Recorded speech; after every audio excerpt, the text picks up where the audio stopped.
Saludos desde el canal de Esoterismo Práctico. Vamos a entrar en una conferencia del mundo hermético. El mundo hermético. En teoría, el mundo hermético debería existir desde el momento que existió Hermes.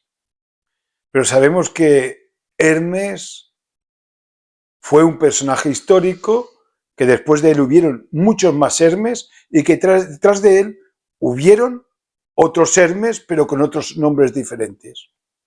Y cada Hermes creaba su hermandad. Hermandades esotéricas, hermandades que han existido desde el origen del ser humano y que existen en la actualidad.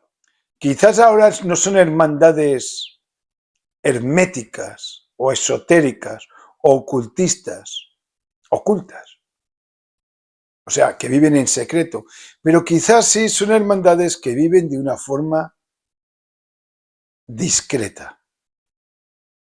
El discretismo también es una gran parte del hermetismo. Pero si nos vamos al origen del mundo hermético con sus hermandades, uno puede hacerse la pregunta de que por qué eran necesarias las hermandades o las sociedades secretas o las sociedades esotéricas. ¿Por qué es necesario? Porque hay filosofías religiosas en que están completamente en contra. Claro, están en contra, aunque digamos que sus personajes originales que crearon esa filosofía religiosa venían de sociedades herméticas o hermandades herméticas. El mundo. El mundo está constituido de hermandades. Nosotros lo decimos hermandades y estamos diciendo los 4 elementos. Y decimos fuego, aire, agua o tierra. Pero claro, es un elemento, pero es una sociedad con jerarquías y que no todo el mundo tiene la capacidad de entrar, por ejemplo, en el templo del elemento fuego, que se relaciona no solamente con el fuego que podemos entender de nosotros, o con el fuego de una cerilla, o con el fuego de un volcán, o con el fuego, sabemos que no es fuego, pero permitidme que diga que el fuego del sol. No, hay minerales que pertenecen al elemento fuego, como por ejemplo puede ser el rubí. Hay vegetales que pertenecen a la hermandad del fuego, como puede ser, por ejemplo, el girasol. Y hay animales que pertenecen también a la hermandad del fuego, como puede ser el león o la leona. A la vez, cuando hablamos de los reinos, el reino mineral, vegetal, animal y el ser humano, decimos reinos. Porque le ponemos esta palabra que está muy bien, pero realmente son hermandades. Y que no solamente las hermandades del mundo animal es lo que decimos nosotros, el mundo animal. Hay plantas que pertenecen al reino animal, hay minerales que pertenecen al mundo animal, hay animales que pertenecen al mundo vegetal y hay animales que pertenecen al reino mineral. Es algo muy complejo y estamos hablando de una forma algo física, ¿no? Pero cuando hablamos del mundo anímico, y permitidme poner también la palabra espiritual, comprendemos que también hay hermandades. Lo que comúnmente se dice rayos, los rayos de la creación. El rayo de la vida, en la hermandad, de todas aquellas potencias, ángeles, serafines, querubines, potestades, tronos, maestros, elementales, que pertenecen al rayo de la creación de la vida.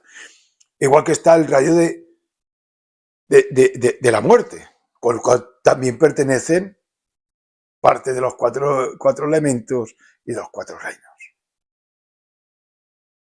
Y más allá del planeta Tierra.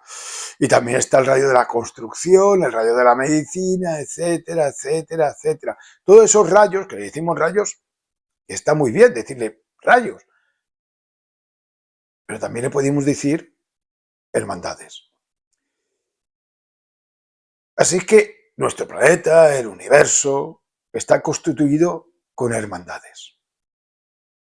Hermanos. Y ahí ya la palabra hermano, si me permitís, aunque así no lo vean muchos lingüistas, hermano, Hermes, hermano, me gusta. Hermandad, hermética, es como decir dos veces hermético, el mundo hermético. Hermandad de Hermes y hermético, pues también de Hermes. Quizás no es la forma de verlo, pero a mí me gusta verlo de esta manera. La hermandad. Luego existen hermandades humanas. Por ejemplo, le podemos llamar religiones o filosofías, pero el mundo egipcio era una hermandad. Dentro de esa hermandad, de esa religión o esa hermandad, habían otras hermandades. Por ejemplo, el culto a Osiris, sería una religión a Osiris, un culto a Osiris o la hermandad de Osiris. Y así es cada uno de ellos. Hubo un tiempo en este planeta en que era rico en hermandades. Habían muchas que eran guerreras, otras eran pacifistas, unas eran más de estudio y las otras eran más de guardar según qué estudios. O sea, estaba repleto de hermandades este mundo. ¿Y es necesario que existieran esas hermandades para el ser humano? Si al ser humano lo miramos con ojos diferentes a solamente ver el cuerpo físico, y que ese cuerpo físico además tiene una psicología, y que además tiene una energía, si lo podemos ver un poquito más allá, que ya verlo así es mucho, pero si lo podemos ver algo más allá, nos podemos percatar de algo que es extraño en el ser humano. Es que tiene una parte humana y una parte que es divina. Y la parte divina tiene sus necesidades divinas y la parte humana tiene sus necesidades humanas. Y una de las necesidades humanas, entonces ya nos salimos un momento de la psicología y entramos en la antropología, es que el ser humano en la actualidad es mamífero. Yo no digo que siempre el ser humano haya sido mamífero.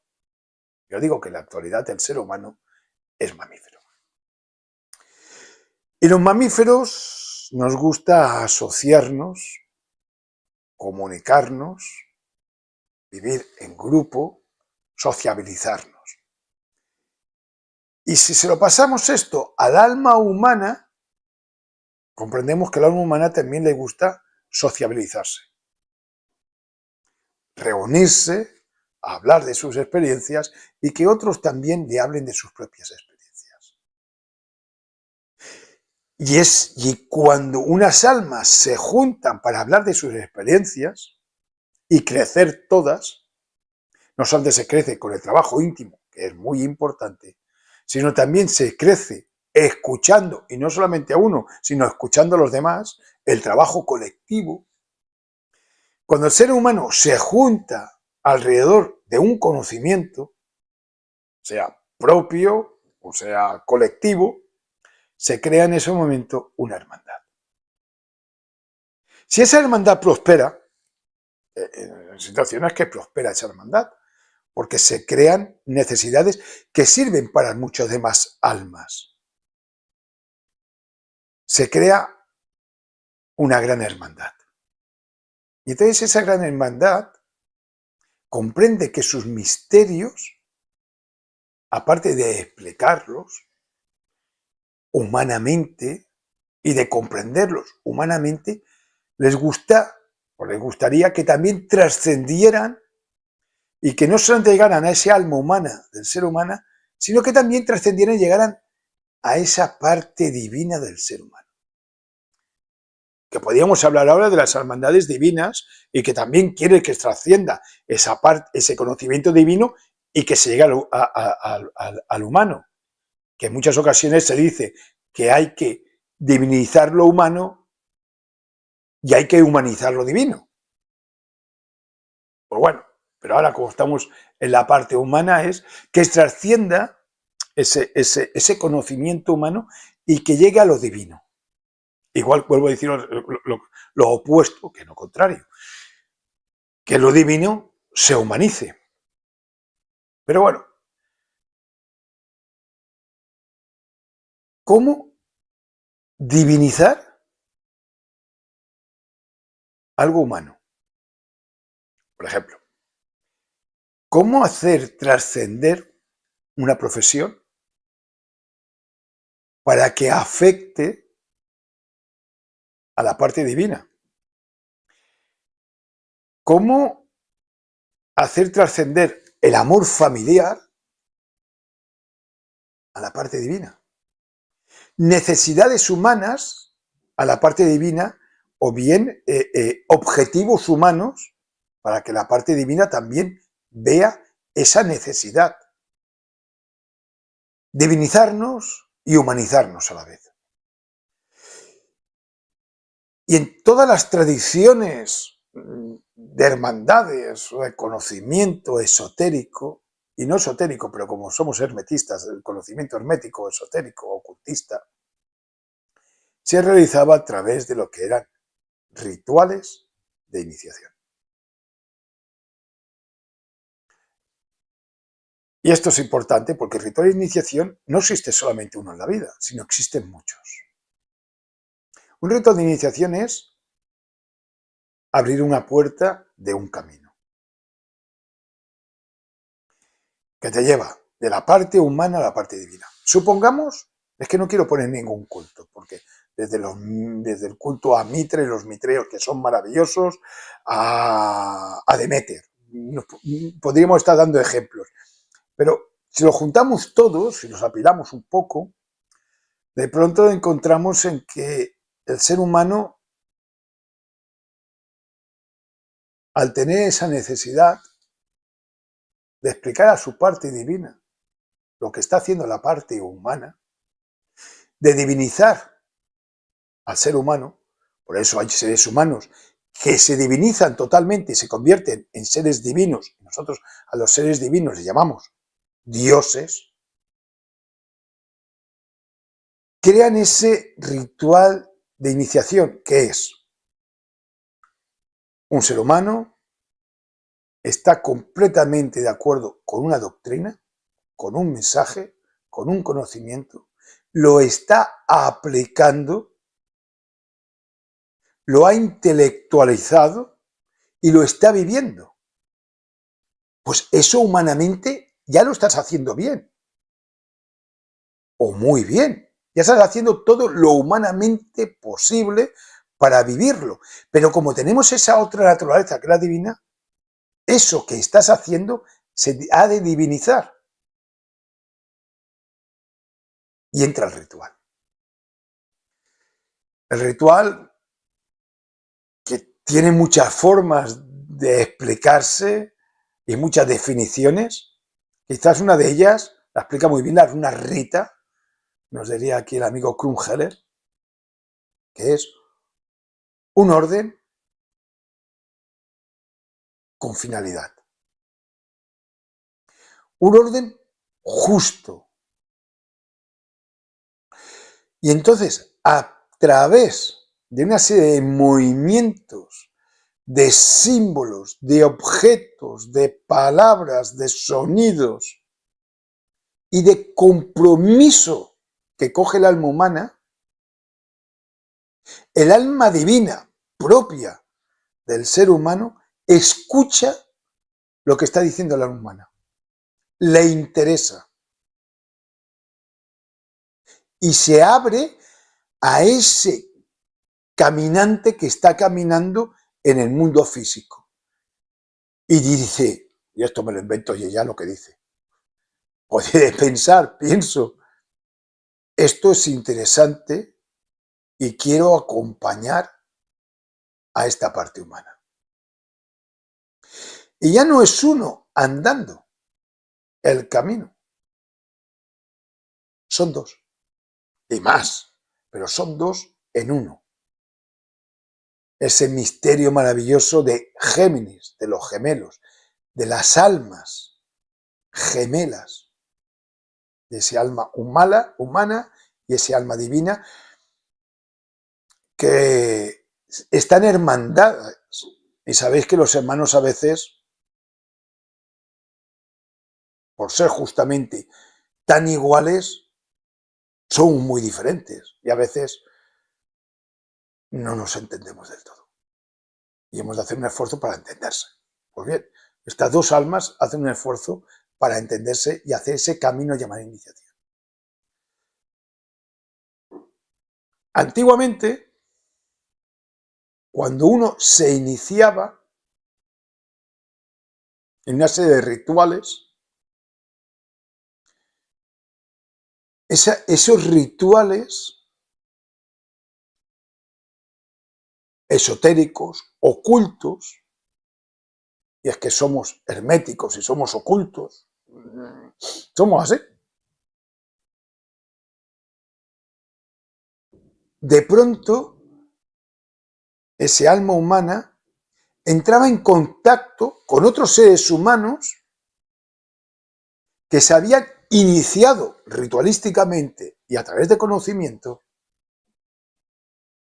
en otros conocimientos y hablaban entre ellos, si no era algo oculto ahí que no se podía hablar, porque también había cosas ocultas. Y se iban dando cuenta que tenían muchas cosas en común. Y si al hermetista hay algo que le gusta es cuando existen cosas en común. Al hermetista le gusta unificar, sumar, porque el alma lo que hace es unir y el ego lo que hace es disgregar, es separar.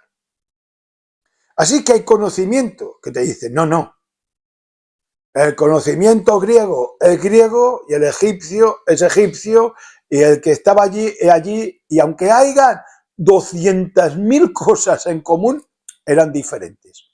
El hermetista todo lo contrario. Cuando encuentra conocimiento parecido, semejante, con características iguales a las que él tiene, de otro lugar, se pone feliz y contento, porque es anímico. Y el alma lo que intenta es unir, no disgregar. Entonces, y no quiero dar nombres de escuelas, pero cuando estudias varios tipos de escuelas a través de los libros, o tienes amigos que pertenecen a la escuela y te cuentan cosas que es parecida a tu escuela, uno está contento, porque hay cosas en común, porque nos gusta al alma humana encontrar cosas en común, más que cosas que nos separan, cosas que nos unen.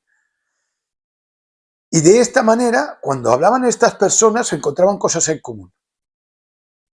Y entonces existían conocimientos separados que se unían y creaban un tercer conocimiento.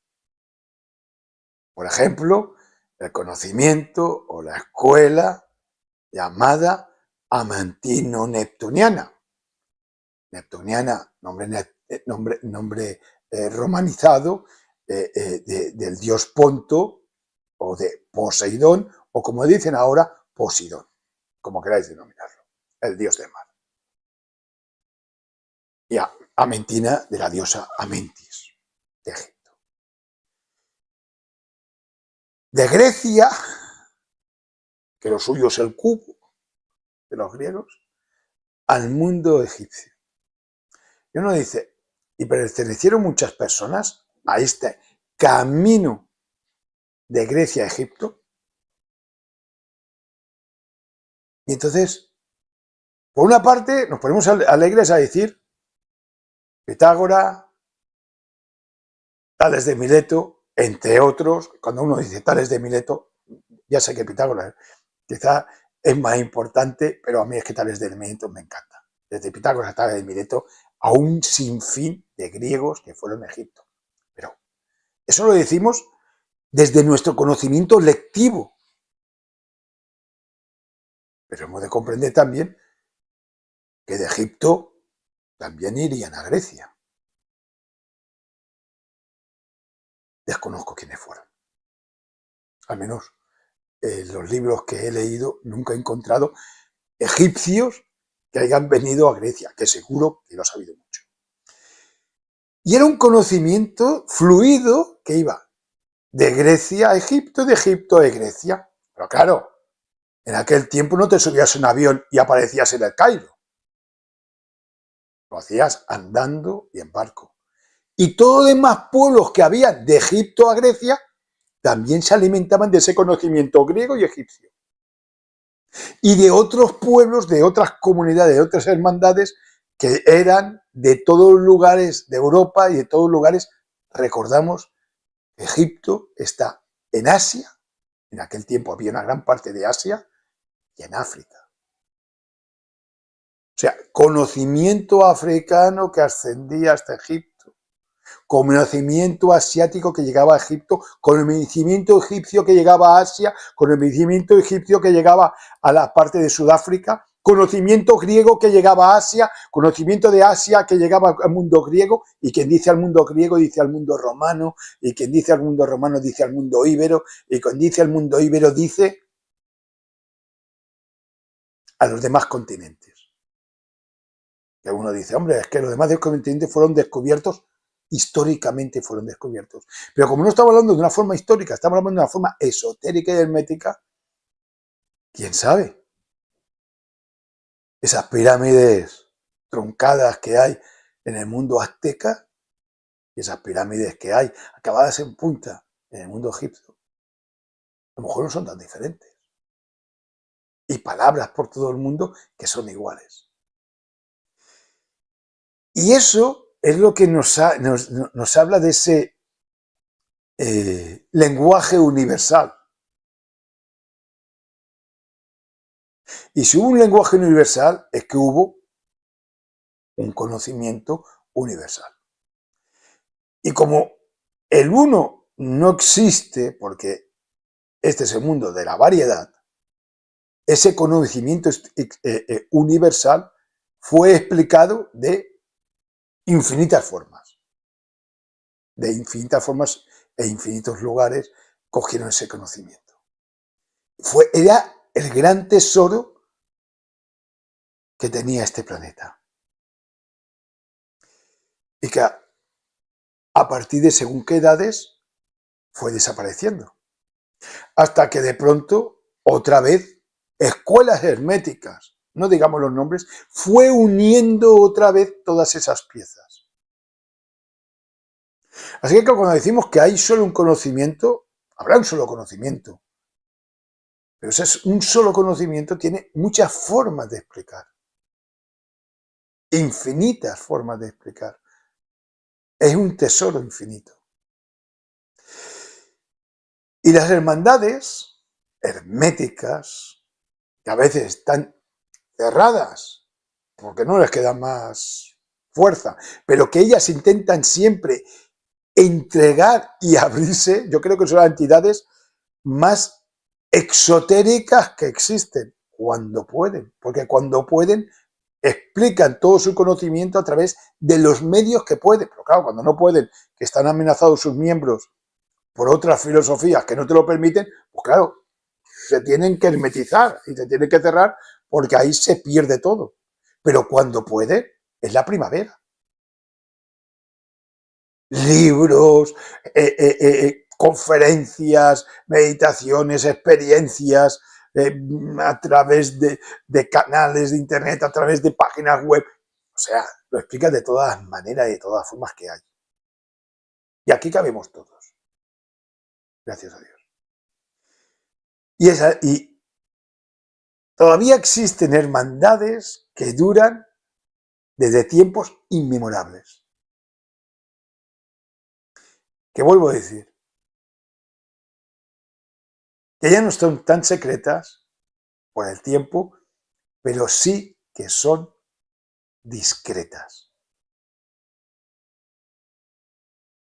Y claro, como estamos hablando de hermandades anímicas, cuando esa persona pierde su vehículo físico, desencarna, muere, que se dice comúnmente, su alma continúa con esa hermandad. Y a lo mejor no estaba iniciado solo con una hermandad, sino que estaba iniciado en muchas hermandades. Y esto es lo que hace rico cualquier hermandad. Cuando te das cuenta que no solamente perteneces a una hermandad, porque en tiempos pasados, en épocas pasadas, con otros vehículos, estuviste en otras hermandades, pero que todas conviven en ti y que conviven para bien y en bien. Recordarlas, revivirlas, activarlas otra vez, reencontrarte con miembros de aquellas antiguas hermandades, o en el mundo onírico, o en el mundo físico, o en el mundo mental. Es algo maravilloso. Es una parte del nocete ipsum. Conócete a ti mismo. Pues muchas gracias por vuestra atención y nos vemos en una siguiente conferencia. Adiós.